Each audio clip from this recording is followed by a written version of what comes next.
Ladies and gentlemen, sit back and enjoy Mega Meeple.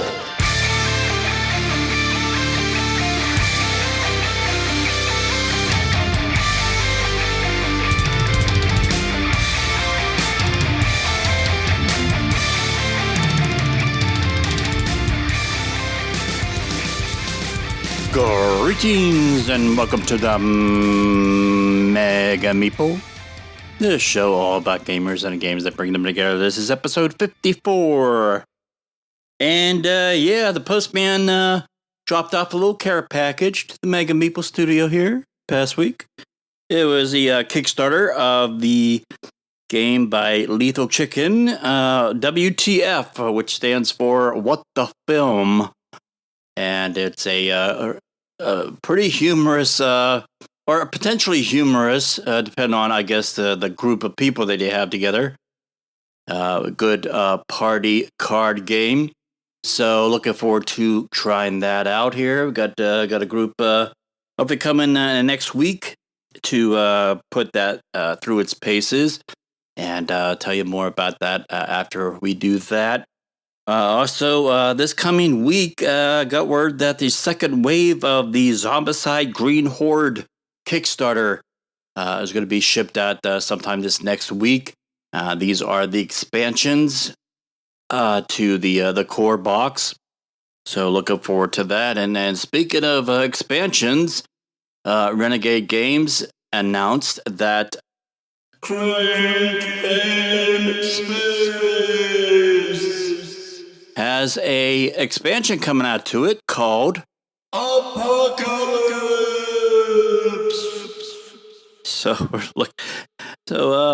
We'll have a link to that in the show notes of this episode. So a lot of Kickstarters coming out, a lot of expansions coming out, and just one more proof positive that's an exciting time to be a board gamer. And things are starting to ramp up here at the Mega Meeple. Just like the day prior to recording this segment of the episode, I uploaded my third video segment to the Dice Towers Board Game Breakfast. And thus far, the video segments, the episodes that I have contributed to, had some really good comments in the comment section, a lot of good feedback. And one of the things that I've seen is my Facebook page has just been inundated with a bunch of friend requests. Now, I haven't approved all of them. I mean, if I'm not able to identify who it is, or they don't have some kind of record or history of being on Facebook, it's most likely a bot. And being a bot, I'm not going to hurt its feelings very much if I deny their friend request. The ones I have been able to identify as real people and have accepted as friend requests. Now, I understand I have my regular, personal Facebook page, which if you want to find out what I really think about things, particularly social, political, some of the other interests that I have other than board gaming, then that's the page to go. But understand what Mega Meeple has its own Facebook page, and that is sort of like the Facebook face, as you could say, of the Mega Meeple. That's where I would have our episodes as they get uploaded. I will post some news, a few other things that I would post on there, but they're just strictly Mega Meeple things.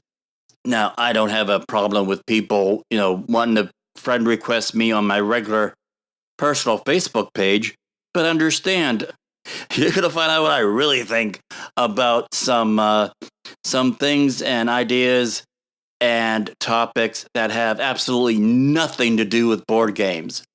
So if you're cool with that, then sure, yeah, I have no problem with you sending me a Facebook friend request. Just understand that's what you're getting into.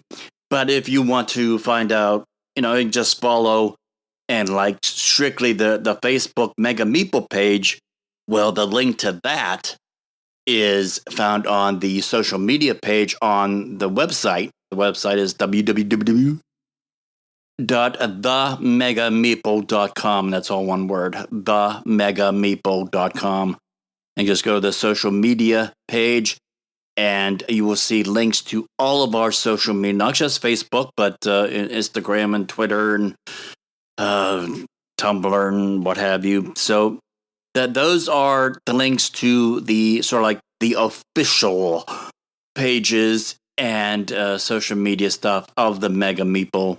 But like I said, if you want to be my friend on Facebook, my personal page, you could send me a friend request, and if I could identify with you as an actual person, or that you're linked to some other friends that I already have on Facebook, cool, yeah, hey, the more the merrier. But understand, I'm pretty snarky. So if there is no safe space on my personal Facebook page, so if you are cool with that and you're able to, withstand that, then hey, more power to you. Happy to have you. Welcome aboard. Just be aware that there's a distinction between my personal Facebook page and the official Mega Meeple Facebook page.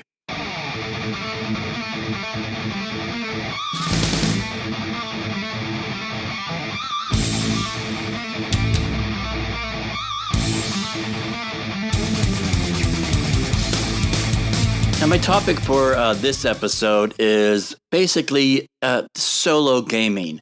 Now, if you've listened to any of our previous episodes, particularly some of the interviews that we have with game designers, we talk about solo play, solo modes, solo variants, things that have been added or adopted by game designers to enable their board games to be played solo or solitaire. And it's sometimes it's typically just a thing of, well, it's a cooperative game, so those are really, really easy to play solo. You just set up a scenario and pick two or however many of the characters, since all the characters are cooperating against the game and cooperating together towards a common goal. Those types of games are really easy to play solo. Probably the biggest challenge there is just keeping track of which character you're playing is actually the active character at the time, particularly if you're playing 3 or 4 characters at one time. It does tend to get a little bit convoluted, and you got to do some micromanaging there to keep track of what character you're playing actively at the time and whose turn it is. But I want to talk about primarily the pros and cons of solo game. And I'll start with the cons, because that's pretty much a short list, at least for me, and I've talked many times in the past of just the social interaction of gaming. Just, there you could play with via video games. You could play with someone, halfway across the planet, and that's kind of cool. And you could smash talk people, in another country over your headset. But, it's when you're talking about just face to face, in person, same room, sitting down at the table, playing a game, that there's not much that could beat that. And that's really, to me, is one of the big draws of gaming, is just the getting together with friends and playing games. And just the fun, the memories that are created as a result of that. So yeah, I guess the main con for me for solo play is when you do solo games, you're really not getting that interaction. You're just playing against the game, or you're playing against the AI, or in some cases, if you're playing against the game, if it's an app form, because a lot of these games are board games are being ported from the old cardboard style to app form. then that's another form of solo play. I guess one big reason why solo play can be advantageous is just trying to get people's schedules to line up.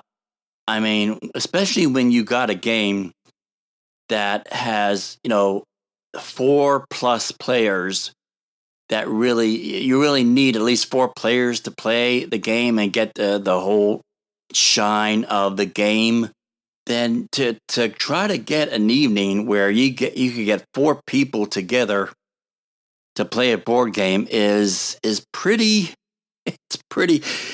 difficult, especially in an area like where I'm based out of, where there are, within an hour's drive, there's at least a half a dozen different gaming stores, and a lot of those have like dedicated nights for style or mechanics of games or certain types of games, and you have various groups in the area that have events going on as well. So to find some people that are not already committed to another group or another store or another night to play, things about solo play is that if there's a game that, again, it's either co-op or it has some kind of solo variant to it, that you don't have to worry about people's schedules. You just set the game out and play it on your own.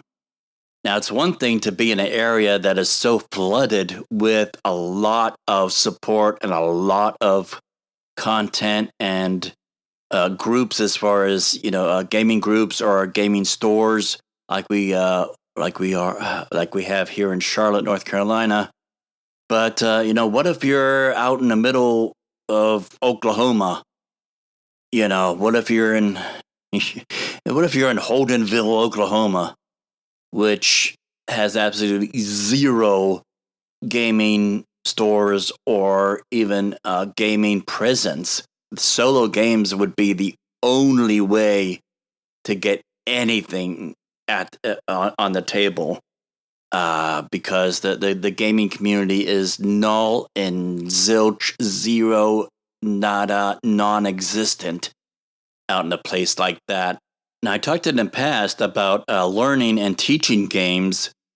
I think one of the things I mentioned during that topic, when I was talking about that, was sometimes when I'm learning a game, I'll set up the game as a multiplayer, even if it's competitive or one versus many. I'll set it up as that and just play as all the different characters, and for that, just to get the feel of the mechanics of how the games plays out and learn the rules. That is something different from solo play. I mean, when you're learning a game and you want to play it solo just to learn a game, that's something different. Similar to when I play a game solo, so I could review it or critique it. My approach and my focus and my perspective on the game when I do stuff like that, you can't really call that solo play. I mean, I'm not really playing the game. I'm either learning the game or I'm, scrutinizing the game to do a review of it. But it's not solo game play in a sense that I'm playing it for enjoyment, just for the sheer enjoyment and fun of doing it. And one thing that I think applies with solo mode or solo playing that I don't hear a lot of people talk about that much is, especially when you're doing like a game that has a scenario to it, playing with a group of people is fun, it's enjoyable, but the dynamics and the direction of where that game can go depends on a lot of different factors. It depends on depends on all the different individuals that are playing the game and all the different personalities, and you may or may not be able to see how a particular scenario plays out in a certain way. You may have an idea of how to play this one particular character, but if that's not the particular character that you're playing, someone else is playing at, well, that player is going to play that character the way they want, or way that they deem, beneficial, or what's fun for them. So sometimes I would play a game that I've played before, and it could be a scenario that we played with groups of players in the past, but I just want to see how a particular scenario plays out if I took a certain series of actions, or I go, or if I put a focus towards a certain mechanic or a certain strategy. I'll play a game solo that way just to see how things play out. And then, of course, the whole thing of solo play is not only are you playing against the game or you're playing against the game's AI, but you're also playing against yourself. Especially if it's something that you're keeping score on, you could play to try to beat your previous score or try to beat your best score. That's why apps like BG Stats is very, very helpful because you're able to keep track of, okay, this is the game I played on what date, and this is the particular scenario that I played for this game. These are the characters that I played, and this was my score, or this is my highest score for those characters. So you can play the game solo again, and instead of the benchmark being whether you win or lose or you beat the AI, is the benchmark would be, or the goal would be, trying to beat your previous score or your high score. So that's another thing that solo play can afford yourself time and opportunity to do. And then you have games that's been out for a while, like Hostage Negotiator, or some of the newer games like Broken that are solo play games strictly. They have one player count, and that's one, and that's it.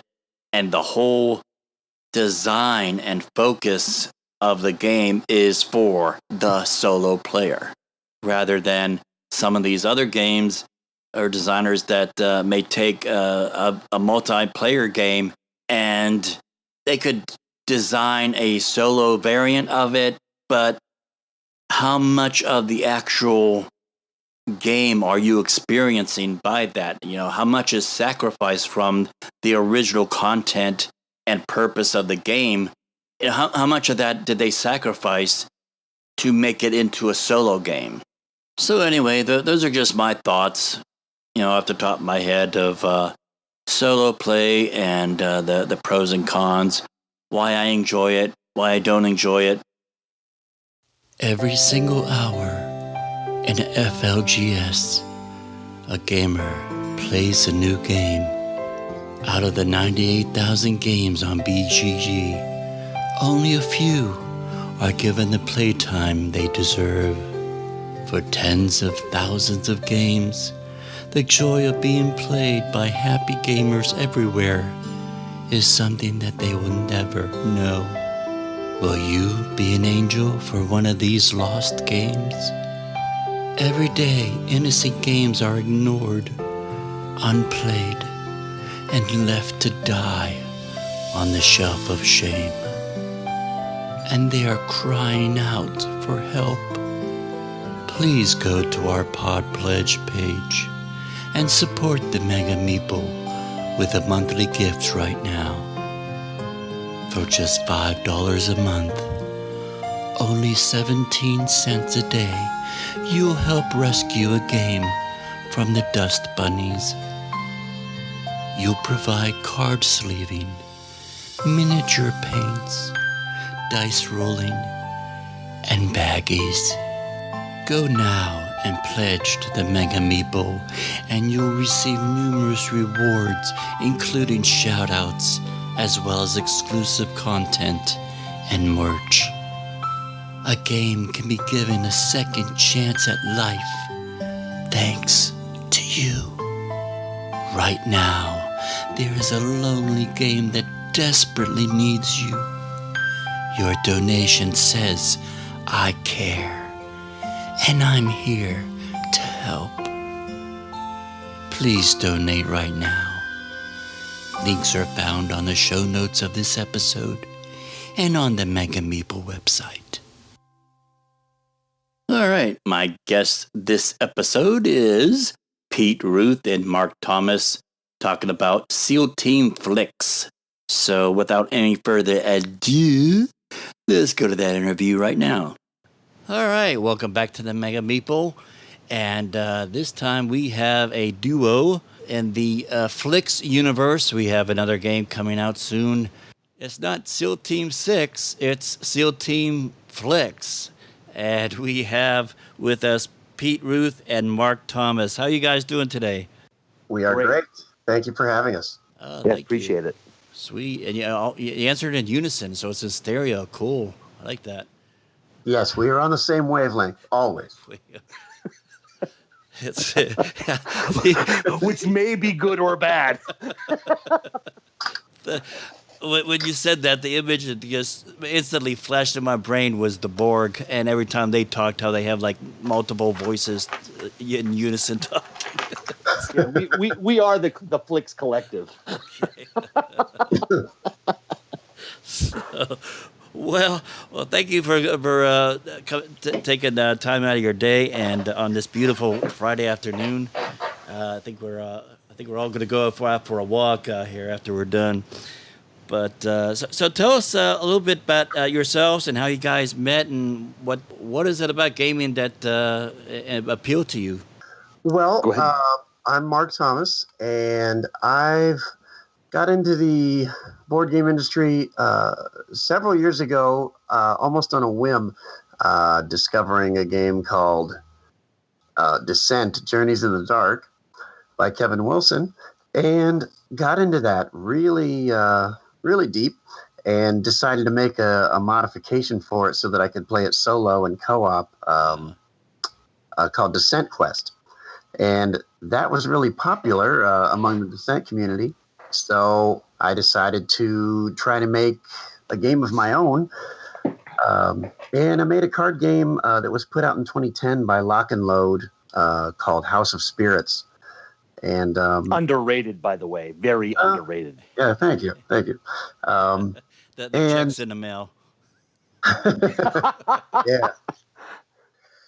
And eventually found my way to a board game website called Fortress Ameritrash. And Pete was already on there. And one day we just started talking because I had said something about wanting to make a Rainbow Six game. And he's like, hey, I've got something. And that was kind of how we got together and started talking about SEAL Team Flix. So I'll hand it over to Pete for his background. Mine is long and storied, so I'm going to do the truncated version. Right. I fell in love with wargaming back when I was maybe 5 or 6 years old at my uncle's house. He was a professor, and he had an entire basement filled with terrain and Gettysburg models and that sort of thing. So I've been painting miniatures since I was probably 7. But I took a long hiatus after discovering sport and women and wine.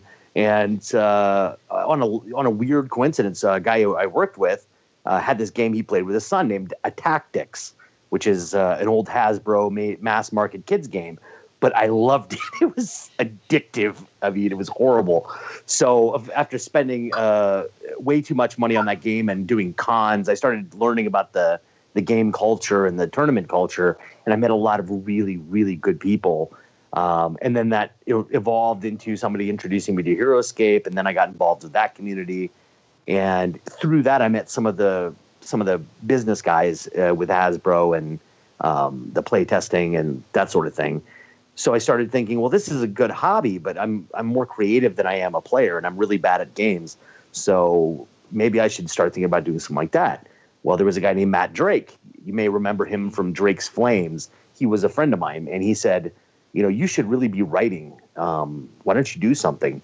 So then I started a review site, and that evolved, and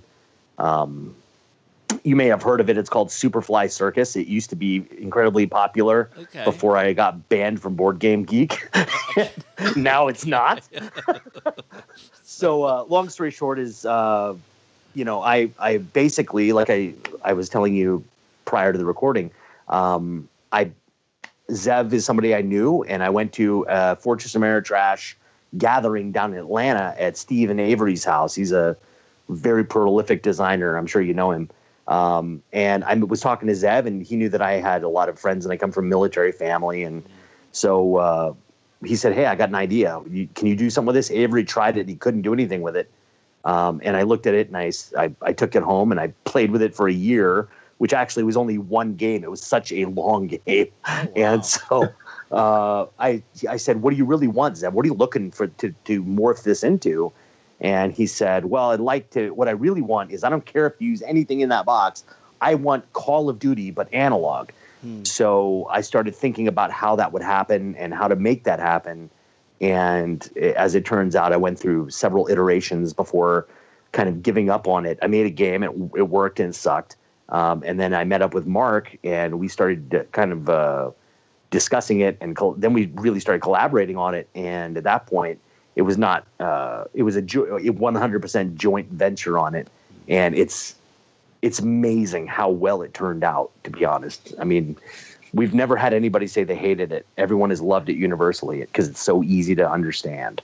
Now, when I was doing research for the interview, I wasn't able to find too much about the game other than the Board Game Geek listing, and showing that it could be released in 2018, published by WhizKids. What's the status of this right now? As far as, is it coming to Kickstarter? Is it going to be available? No. It's on a boat back to the United States right now, and if it's not on a boat, it's being packaged. It's already printed, and it's at least that's when I spoke with Zeb. That's what he said. And like there was a question about the font on the box, and so he went back and discussed with the printers. They said too late. It's already printed. So it should be on shelves and in every game store that WhizKids sells to and Alliance sells to, and within a couple of months. Like they're shooting for Origins, but it may end up at Gen Con. Okay, cool. All right. Well, that's coming to a game store near you. So. Well, we had considered developing something and going through Kickstarter primarily because it would allow us to have better stuff in the box. But at the end of the day, we kind of decided that this was something that, this was something that Zev had asked for. And, I know Mark might disagree, but I value loyalty and honor above almost everything else.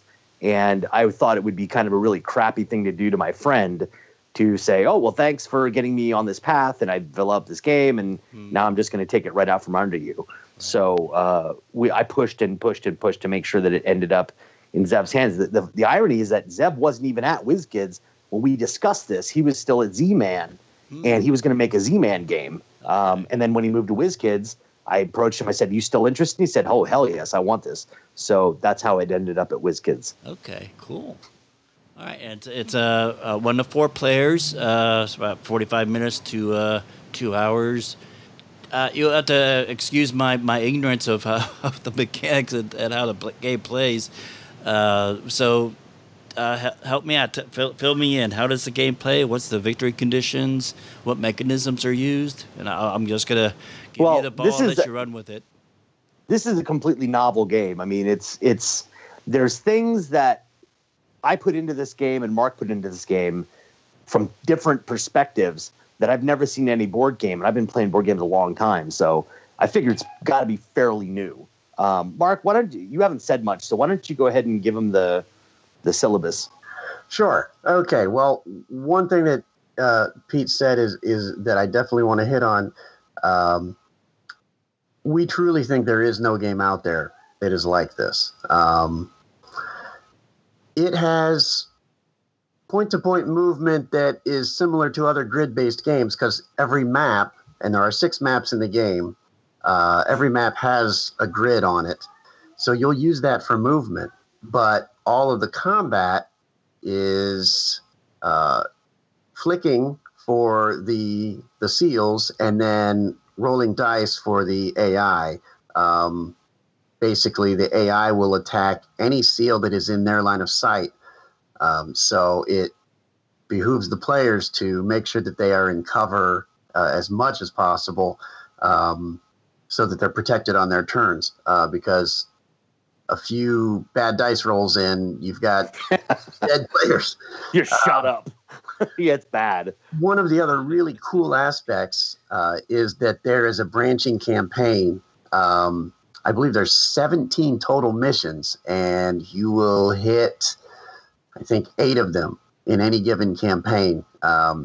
So there's replayability. You can also play, each one standalone if you like. The rank system is really what makes it work from the perspective. There's a lot of games out there where you've got a campaign that you can do a one-off, but it's you kind of start out with the stock items. The way that we've designed the game is that every mission has a rank of its own, and so if you just want to play a one-off game, like but you want to have your buddies come over and just play a round of it or whatever, you just pick whatever one seems interesting, and then there's a million of them in there that are all very, very different, or mostly very, very different. And so you pick one, and it's an E7, which is a military rank. So you go your E7, and that allows you to start your mission with anything that's unlocked at the E7 level in the campaign, and all the cards have that label on it, so it's really easy and quick to kind of put together a pickup game. Okay. Oh, sorry. Go on, Mark. No, one of the next thing I was going to talk about was that the boards themselves are super cool. They actually have raised cardboard walls delineating everything. Every map looks like a floor plan, basically. And you've got these walls so that when you flick your discs, you're not shooting them across the map. They're limited to kind of the different areas you're shooting in. And it just gives everything a really cool look. The other part I wanted to talk about is these sideboards. We have 6 different mini games. Yeah, essentially mini games. What we wanted was during the game, the majority of what you're doing is moving around and taking on enemies. But there are other activities like bomb defusal or long-range sniping or electronic lockpicking. And we wanted to give those activities their own unique feel. So we have these sideboards that you will actually flick separate from the game board, and each one acts totally differently as far as how their mechanics are constructed. Sometimes if you're doing a sniping mission, you'll have to flick and have the disc stop at a certain point, almost like a shuffleboard type scenario.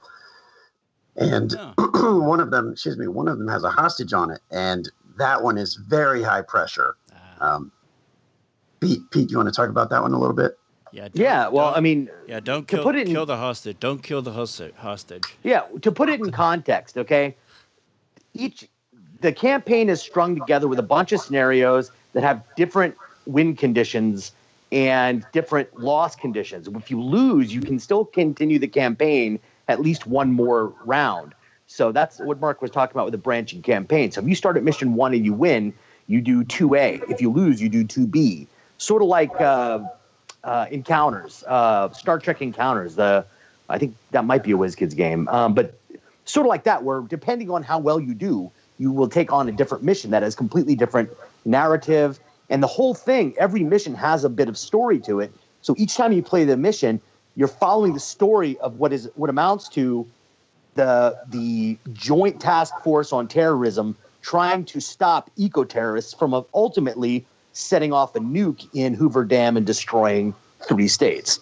So that's like the narrative as it goes, and each little piece is. So the first mission, your objective is to find the intel, and so you've got to go through, and there's objective tokens which are randomized, and you got to find them. And whenever you get in line of sight of them, you flip them over, and they may be a bad guy, they may be a bomb, could be any number of things. There's like 13 or 14 different things they could be.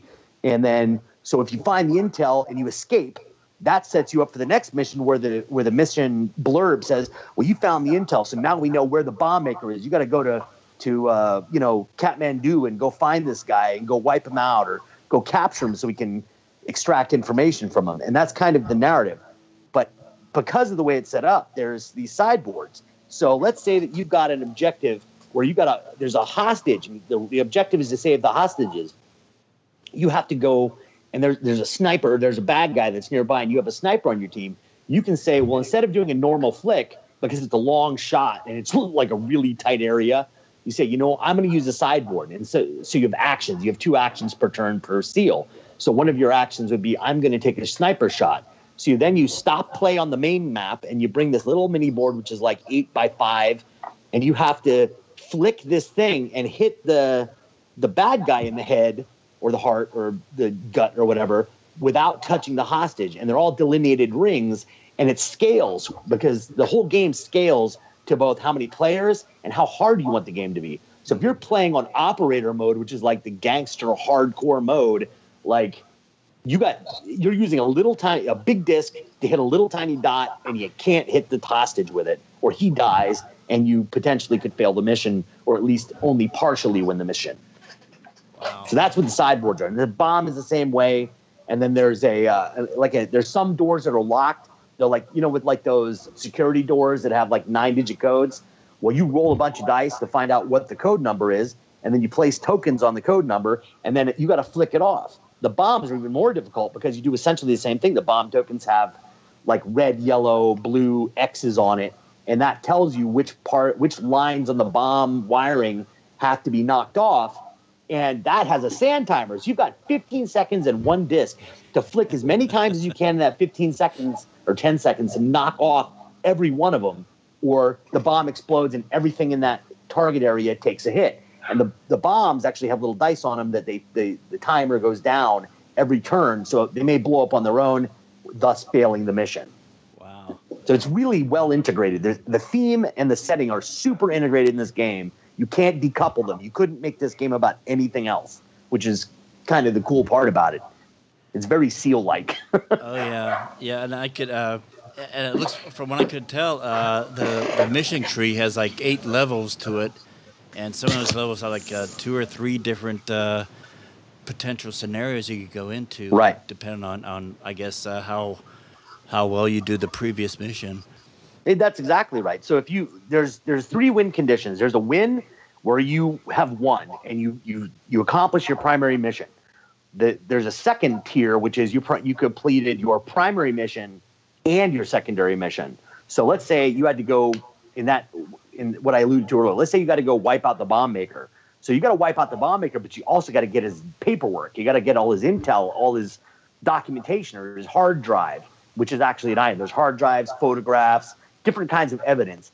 And so let's say that's the secondary goal for that mission. If you do both, you like kind of jump a space, so you don't have to do 2 really tough missions because you did so well on that one. That was kind of how I built it. I built it to be like basically a choose your own adventure, I guess, kind of, but or like what's that fighting fantasy book where what you do affects the outcome of the goal. Sort of like video game design today, that all these games make you make choices, and those choices affect the outcome and the ultimate goal.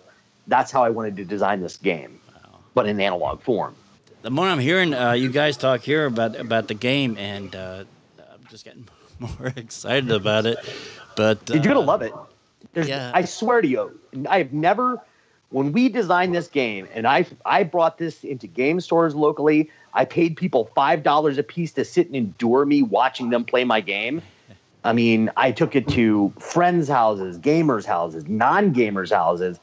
There was not a single person who didn't like it but one, and the only reason he didn't like it is because he had arthritis really, really bad, and he couldn't play the game.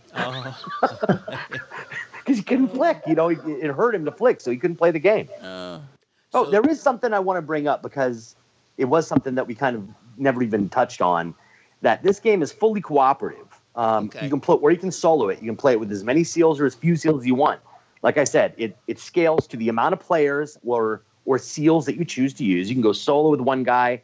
Highly, highly don't recommend that, because you will get blown away. Or up to 4 guys. And the way it works is it's kind of like Zombicide, although I hadn't played Zombicide until after I had developed this game, or at least developed this system. And so like the whole game is based on sound, where you're trying to be quiet and sneaky. Don't get caught, because if you get seen, you get a sound like it's called the alert token. But you get a token underneath you which draws all enemies to you, and it kind of simulates a guy with a walkie-talkie going, "Hey, I see movement over here. Get over here." And then everybody comes running, and they move in very specific ways, really easy to understand AI. I used to be a programmer, and Mark is a programmer, so we kind of use logic to develop this system, and it really works super well because it's oppressive. The game is oppressive the entire time. If you're not sneaky, you're always under attack. And these guards are patrolling, and you've got sentries that sit in specific posts. They don't move the entire game until they see you, and then they move behind cover. This game also has destroyable cover, so there's crates and desks and things, and you're chilling out, minding your own business, trying to sneak through. If they catch you, they'll always try to seek cover around a corner and direct fire upon you. And if they see you, or if you take an action in line of sight of them, they will fire at you. It's called reaction fire. There's a special die where the main die we figure is like an aim shot where you're shouldering a weapon and firing upon your target. But the reaction fire is more of I see somebody running, I'm going to shoot from the hip. So there's a lower chance of being shot. But there's also some other mechanics in there. Like, let's say you get hit once. It doesn't really affect you. But on reaction fire, if you roll like a blood token, if you've already been hit, you take another hit because you're bleeding out. And you can heal using medical kits, but you can never heal all the way. You can patch the wounds so you don't bleed out, but you can't really get much better, if you know what I'm saying. Right. So I tried to make it realistic, and I've got a bunch of guys consulted on this game with me. One of them was a Navy rescue diver, petty officer, first class, Mick Gibson, who's one of my best friends. So he collaborated on it. A couple of my other buddies collaborated on it. They were in the service, and I tried to make it realistic. And I did a lot of almost all of the narrative portions I did, in the technical side. But Mark was full on the idea guy. He came up with those sideboards, and that made the game so much more awesome. The game doesn't compare to what it was. Once the sideboards came on, it just notched everything up.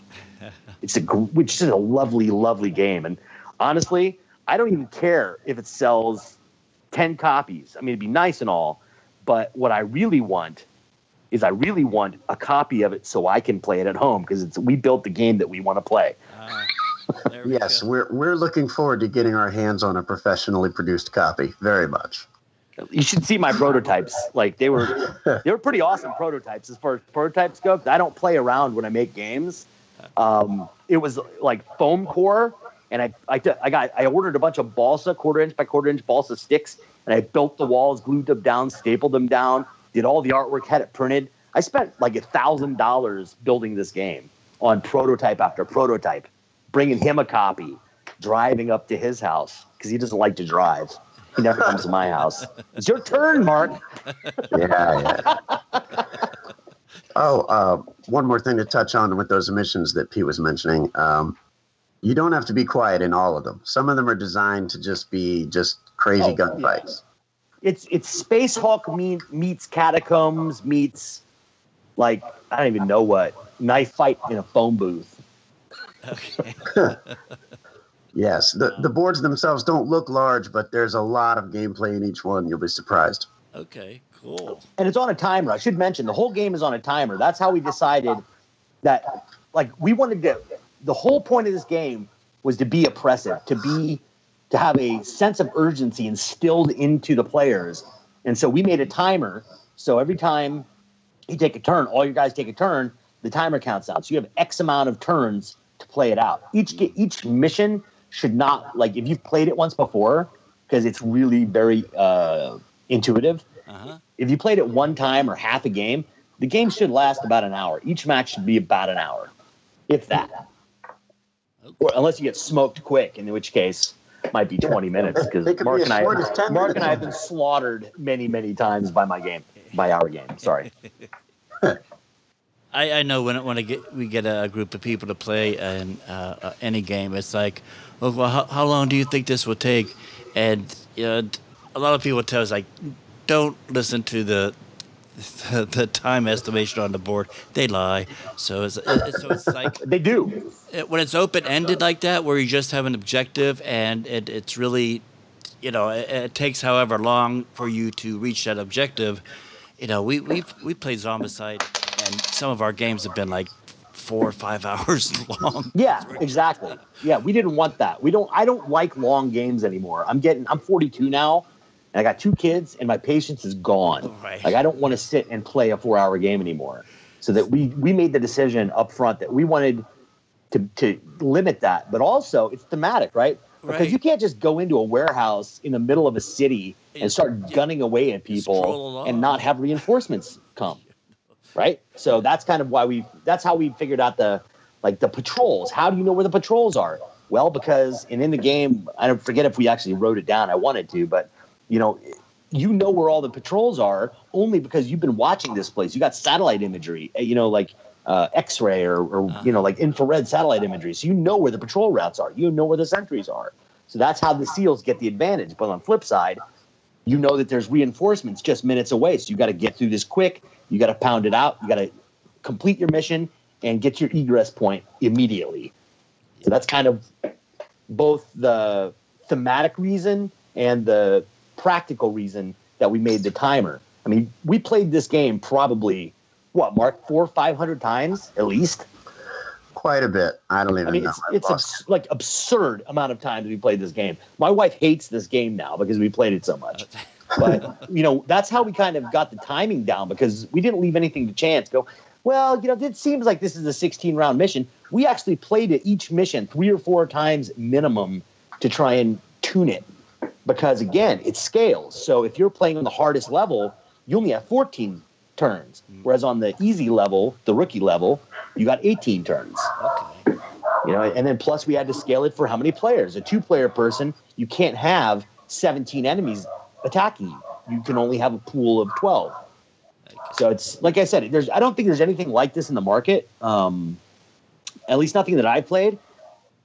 And it's really a neat game. I'm so excited for it. Yeah, from at least from what I've seen out there, I don't think there is a game like this that combines those. Number one, the theme and just the mechanics, the dynamics of how those mechanics come together. I think there's and then using just the Flix universe type of thing. This is definitely a unique game, and something that, like you said, it's a game that you guys wanted to play that wasn't out there, and that's sort of like the mother of invention. If something's not that's out it. Just Definitely. come You're up exactly with it right. yourself, and you build it, people will play it. Yeah. Now about timing. Okay, that was another thing that irritates us about games. We both hate setting up games with a passion. I hate games. I just got done playing Legion. I got a review copy of Legion because I'm still writing for Miniature Market every once in a while. And, I don't want a game that's got 940 million tokens that takes me an hour to set up. That would happen to be a pretty quick setup, but just games that take forever to set up suck. They irritate me. So we set it up so that it's very simple. There's 7 steps, and it's really, really easy. Even if you don't put your pieces away really well, it's pretty easy. The best part, we got this guy, Josh Dirksen, Derksen. This guy is a beast. He is amazing. He's the guy who did the graphic design on this stuff. I did all the boards and I did all the artwork, and then he made my vision into something that did look like garbage. On top of that, he came up with a way to where you set this game up once, you make these 3D walls, and they're 2 or 3 millimeter tall, just enough to block a disc, right? So you can ricochet and that sort of thing. Well, you put these walls up, they stay up. You don't have to set it up again. The first time you set it up, you will hate me with a passion because it's going to suck the first time. And that's it. And then you stack all the maps, the 3D maps, you stack them all on top of each other in the box. And then once you're ready to play, you pop it out. You take some cards to choose what weapons you have. You're good to go. And then you get, as you're playing, you guys rank up. So you have a larger weapon selection. And then eventually you'll specialize. So when you hit the first rank, you can choose to be a bomb expert or a sniper or a hostage rescue expert, wow. and then you get skills that only stick with that character. And like, so if you're a sniper, now you get to use sniper rifles. You also get to use a bomb kit. You also get to be like all the sneaky stuff. And then like when you get further in the game, there's advanced weapons like a cloaking device, like near future type applications, bullets that actually will move around a corner, things like that. Okay. So it's like, it's really like we tried to make this as legitimate but still fun of a military game as we could. Right. And what part you of that just quick setup. yeah. And what you just said speaks a lot, addresses the whole replayability of the game. Or, we talk about, 8 minutes. Well, I'm sure there will be people out there saying, well, there's only 8 missions. Well, take quite a few times just to finish those 8 missions. And then just play, each mission you play or each time you play through the mission tree, play it as a different speciality. Yeah, well, I mean, we have Mark actually developed a really cool little tool. I'm not going to lie. It's been such a whirlwind. I'm not sure if it actually made it into the book, but at some point, Mark and I will put it out, like on a PDF or whatever. But it's like a mission selector. So let's say you just want to play a game. You don't want to go through the scenario. You don't care about the narrative. You just want to go shoot some stuff and do some stuff. You can just basically pick some tokens that you want to use as objectives, randomize them, stick them in, pick a map or 2 maps. In this game, you can actually stick 2 maps together and lock them together. They don't lock per se, but you just slide them next to each other. Mm-hmm. And all of a sudden, now you've got a huge map to play on. And there's rules for that are already in the game. And so you can just make up your own scenarios. So you can play it as many times as you want. And it's like Crokinole. Like, that's my all-time favorite game, really, beyond HeroScape, is Crokinole. I love flicking, and I love that game. And I played that hundreds and hundreds and hundreds of times. So I couldn't see this, which is in my mind like Crokinole Plus, getting tired. I mean, most people don't play a lot of games, though. They'll play a game 2 or 3 times, it seems like. I mean, most of the friends I have, they're all about the continuity. They want to buy a game. They want to play it once, play it twice for the experience, and then it goes on a shelf or it goes on a Board Game Geek auction or they sell it or whatever. But I'm hoping that this doesn't get that because of that campaign. We put a lot of thought into it, and I want to see people like play the whole thing all the way through because it's a rich story. I mean, it's really, we put a lot of effort into making it making the narrative work in an interesting way. That's cool. Now is there plans of releasing, I guess, in the form of like expansions or something like that, more mission trees? Well, yeah. I mean, we talked about it. I mean, we haven't really done anything, but like I'm kind of a writer by trade, and he's sort of the idea guy by trade. So like, it wouldn't really be very hard for us to come together. And there were maps that we cut out of this game because we had a hard budget limit. Like it doesn't have miniatures in it, which kills me, but it is what it is. We couldn't afford the miniatures, or it would have put the game at such a high price point, nobody would buy it, or very few people would buy it. So we ended up with standees. But the other thing is, like, because of the disc weight, it was getting kind of hard to knock over a 28 millimeter miniature. So I think it probably served the game pretty well to go with standees. But me being a miniature guy, I'm like, oh, too bad. But Mark and I would like to see an expansion that has miniatures in the game, and and some more missions. Maybe because I could write a campaign all day long. I love to write, so we could definitely do something like that. I mean, you think so, Mark? Absolutely. So hopefully the game does well, and they ask us to do that. Yeah, I mean, and there was. We were actually on the cusp of. Now, I'm only telling you this as hearsay because it was discussed with me. We were on the cusp of getting a really big license, which would have made it really cool. And so Mark and I have actually been talking about ways to port this Flix system, as we like to call it, which is the AI system combined with the movement system, the objective system. If we could combine that and make it into like a D&D game, it would work. I don't think it would work very well for 40K. I just don't think it would. But I think it would slide really well into that. And more importantly, what I really, really want to see is if we could get this ported into a Marvel game, it would be the only legitimate superhero game that I've ever seen. Like Mark and I just talked about this last week. Like it would be awesome to have Superman and Wonder Woman and or whoever, DC, I guess that's DC, but like have Superman, Wonder Woman, Batman, Green Lantern, all them on one side, and have, you know, all the bad guys, the super villains on the other side with their henchmen. It would fit perfectly. You know, you got your laser beam eyes, so you'd flick your laser beam eyes in order to zap somebody. You could have melee, because in this game as is, there's a melee.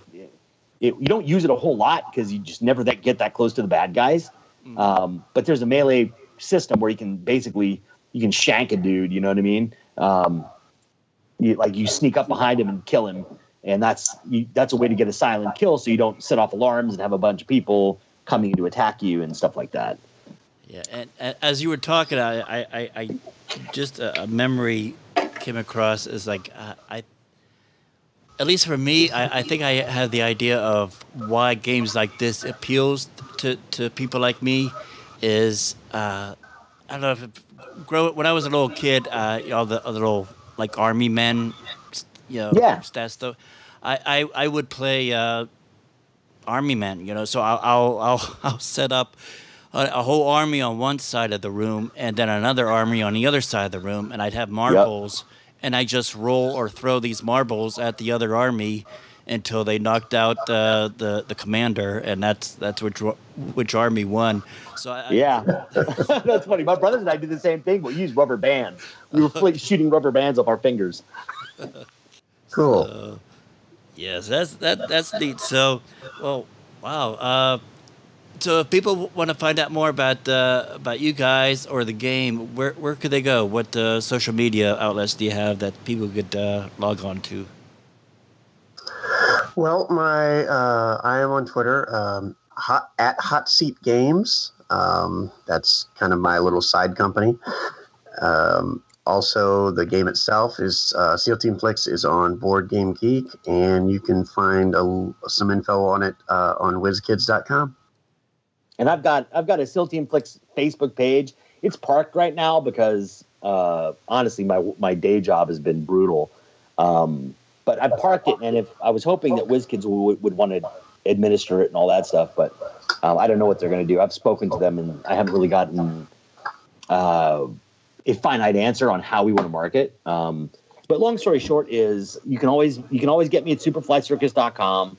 Because that's never going away, even though I don't write for it very much anymore. Although I do have I have a Thunderstone Quest review coming out, among others. And then on Facebook, the Superfly Circus page. If somebody wants to ask me or get a hold of me, the Superfly Circus Facebook page, I monitor that closely, and I always post little bits of news that interest me. Or at Fortress Ameritrash, because Mark and I are both longtime avid supporters of FortressAT.com, which is so it's like a Board Game Geek misfit toys island. People that either like don't get along with the folks over there, and even it used to be like that. Now it's just another board game site, but it's really a great community, and like people are so nice to each other. We talk about each other's families. You know, we help each other, support each other. Some guys get sick, and we help them out.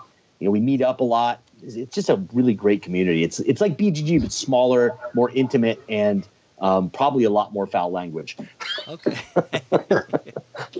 And, I'll put links to those things in the show notes to this episode. So appreciate encourage you guys to go check those things out. So well, Pete, Mark, we talked a little bit before the show. You know the drill. Speed round. I'm waiting. I've been looking forward to this for a week. Okay. All right. Now, do you guys want to answer both in the same thing, or should I give each one of you your own set of 5? Yeah, do Mark first, then do me. Okay. All right. Coming up first, Windows or Mac? Windows. All right. Time travel into the future or time travel into the past? Past. Darth Vader or Kylo Ren? Darth Vader. Dark Crystal or Labyrinth? Dark Crystal.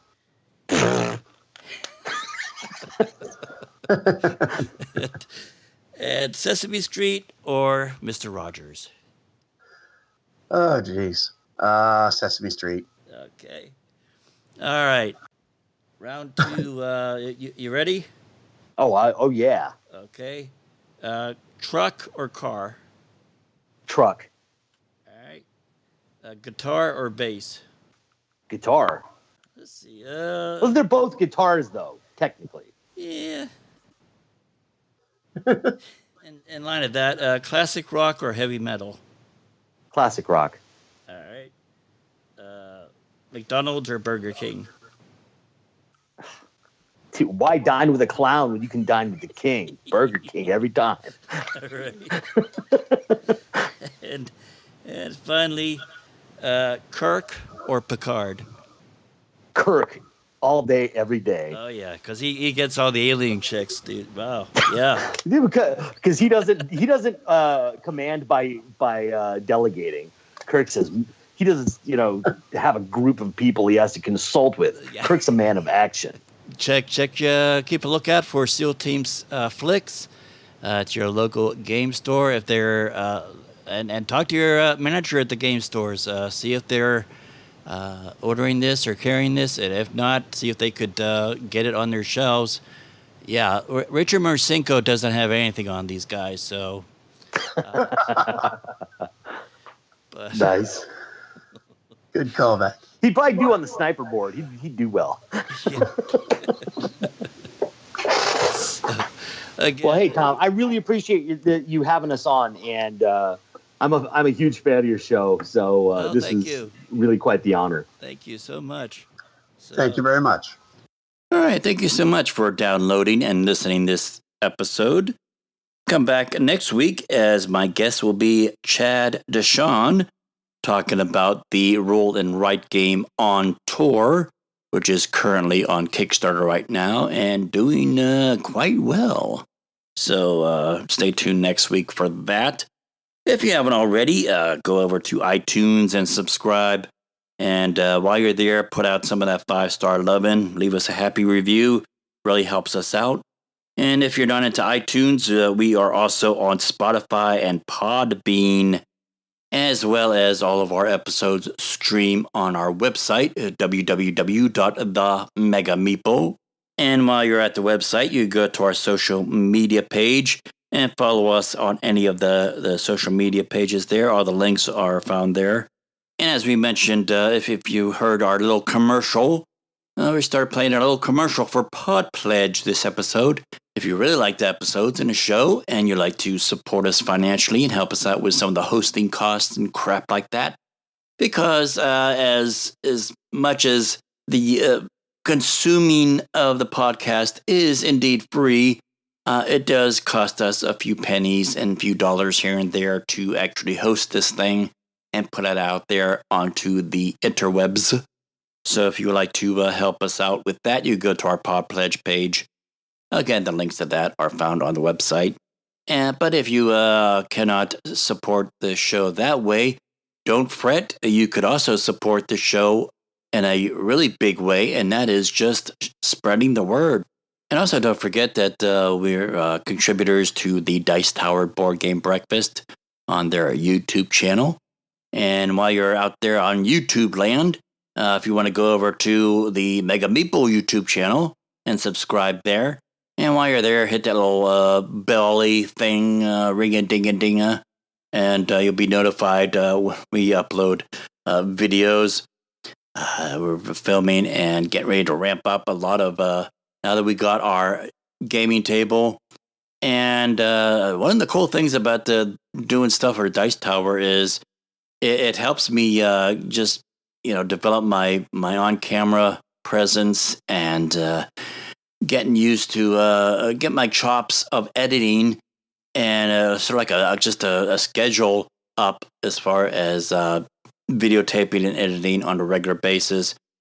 And also too, since we got the gaming table and a bunch of these Kickstarters coming in, we will be ramping up, putting out a lot more unboxing videos, a lot more reviews, playthroughs, that type of thing. So while you're over at Dice Tower, why don't you go over to the Mega Meeple YouTube channel and subscribe there as well. So thank you so much for listening, and we hope you will join us again next week. Until then, this is the Mega Meeple saying we'll see you at the gaming table.